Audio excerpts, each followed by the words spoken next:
Hey, Facebook friends and YouTube. I'm going to make a video now about fasting, and this is a very important subject. It's one that really gets ignored a lot in the modern church, and I think because people are like, oh, we're under grace now, which we are, but that doesn't mean that we shouldn't ever try and do anything that relates to discipline.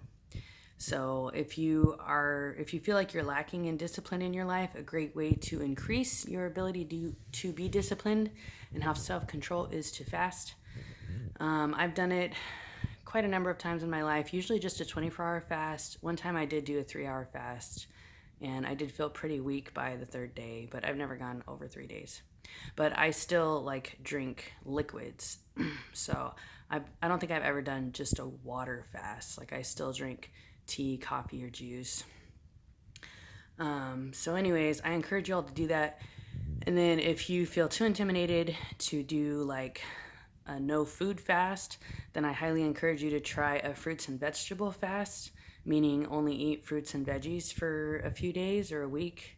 I mean, that one, it should be easier to do, but I mean, it could still be hard because we're so used to fast food and junk food and chips and cookies and candy and soda, and all that stuff is bad. So that also is kind of a good idea. Also, and I probably should do that, I'm about to buy a blender. I haven't really had a blender ever in my adult life, but it's hot, so I'm gonna start making smoothies, and so that's a good way to do that, to just have a fruit and veggie fast.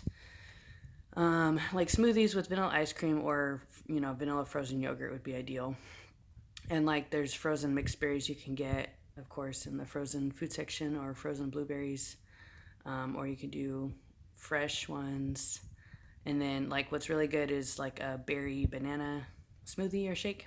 So anyways, all right, so here's some verses about fasting.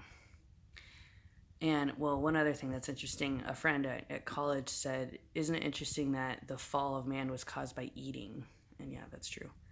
So I think that eating is a really important subject, and fasting is. Matthew 6:16, Jesus said, when you fast, and this was to his disciples, I think, so he was assuming that they would fast. So it's not like Jesus abolished the idea of fasting. He said, when you fast, do not look gloomy like the hypocrites, for they disfigure their faces. Hypocrites means one wearing a mask. So he's talking about the Pharisees here, that they acted like they were Christian and they looked like they were Christian, but they totally weren't. So he says, when you fast, do not look gloomy like the hypocrites, for they disfigure their faces, that their fasting may be seen by others. Truly I say to you, they have received their reward. But when you fast, anoint your head and wash your face.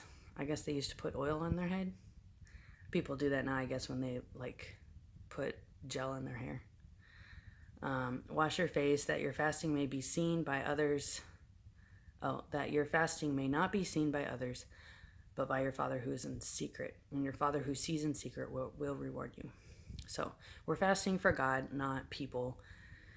And we're fasting for ourselves so we can essentially save ourselves from ourselves, because it is our flesh that needs to die. And, we need to get better control over ourselves. And it's not like it's not all God and it's not all us. It's partly God and it's partly us.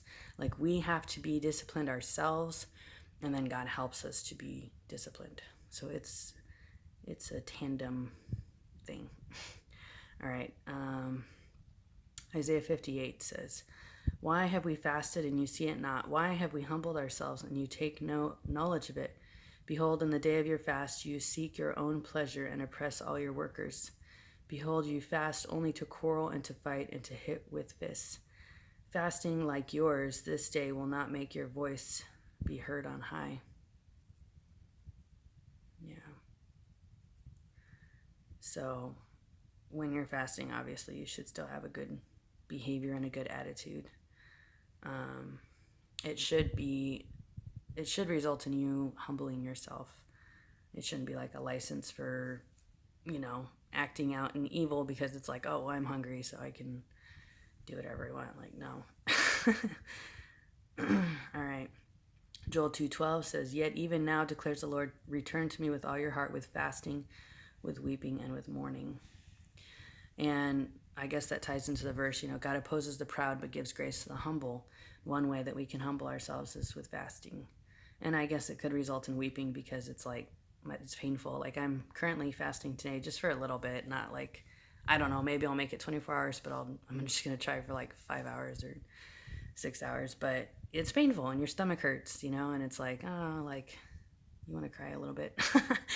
But it's good for you, No discipline for the present seems joyful, but later on it produces the fruit of righteousness. So if you want to become more righteous and more self-controlled, you have to discipline yourself. And fasting is a great way to do that.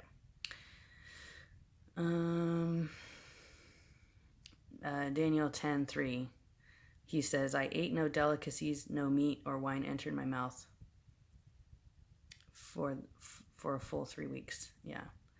So that's one kind of fast, is a Daniel fast that people call it, where you just eat fruits and veggies and you avoid meat and wine and junk food.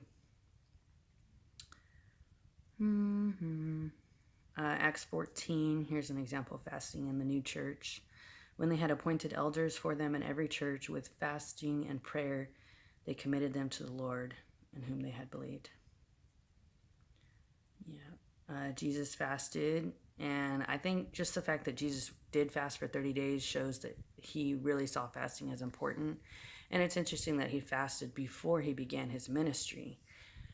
So why did he do that? I think, I don't know, mainly just to show as an example to us that it's really important, that it's a way to die to yourself. Not that Jesus needed to die to himself because he was, the Son of God and God. But anyways, it was just to give us an example, I think. So Luke 4:2, for 40 days being tempted by the devil, and Jesus ate nothing during those days. And when they ended, he was hungry. Yep. Isaiah 58:6, this one's good. Is not this the fast that I choose, to loose the bonds of wickedness, to undo the straps of the yoke, to let the oppressed go free, and to break every yoke? So that's kind of an anti-fasting verse. It's saying that fasting isn't as important as this other stuff. To loose the bonds of the wicked. So that's important.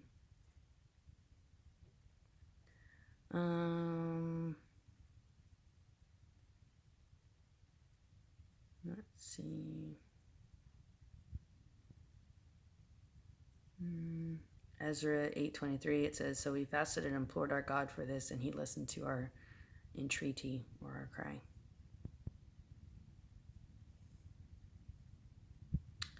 Acts 13:2, while they were worshiping the Lord and fasting, the Holy Spirit said, set apart for me Barnabas and Saul for the work to which I have called them. So I guess that's important that it says while they were worshiping and fasting. So if you want to hear God more clearly, fast, because then your focus is on God more than on food. And it's really easy to focus on food, especially if you're at home all day, like I have been for about 6 years now. Off and on, I've done some waitressing, but yeah, like if you're home all day and you're a stay-at-home mom, or if you work at home, you're always around food. I suppose if you work in an office, that's true too. You can always have snacks. But so it's really easy to think about food a lot and think about what's the next thing I'm going to eat, and to let that consume your thoughts all day. But you should let God consume your thoughts, and you should think about God all day. So that's a good reason to fast, is if you find it hard to focus on God, then try fasting, because most likely you're thinking about food. And if you take that out of the way, then you can focus on God. So I highly recommend that you all fast and stay strong. And that's really partly why it's good, is that it makes you stronger. And you can be more proud of yourself. It really is kind of an ego boost when you, not that that's why you should do it, but when you can make it 24 hours without eating food, you're like, wow, I'm stronger than I thought I was. And I'm capable more than I thought I was, It's kind of like running a race or something, or I don't know. So anyways, there's a lot of good reasons to fast, but the most important thing is that it humbles you and it gives you greater self-control. So I pray that you will try it, and may God bless you. May God pour out his Spirit on you, as you try to fast. And may you feel closer to God, because He is near to the brokenhearted and He is closer to anyone who is suffering. So if you make yourself suffer, God will be closer to you. So awesome. Woot. May God bless you all. Have a great day.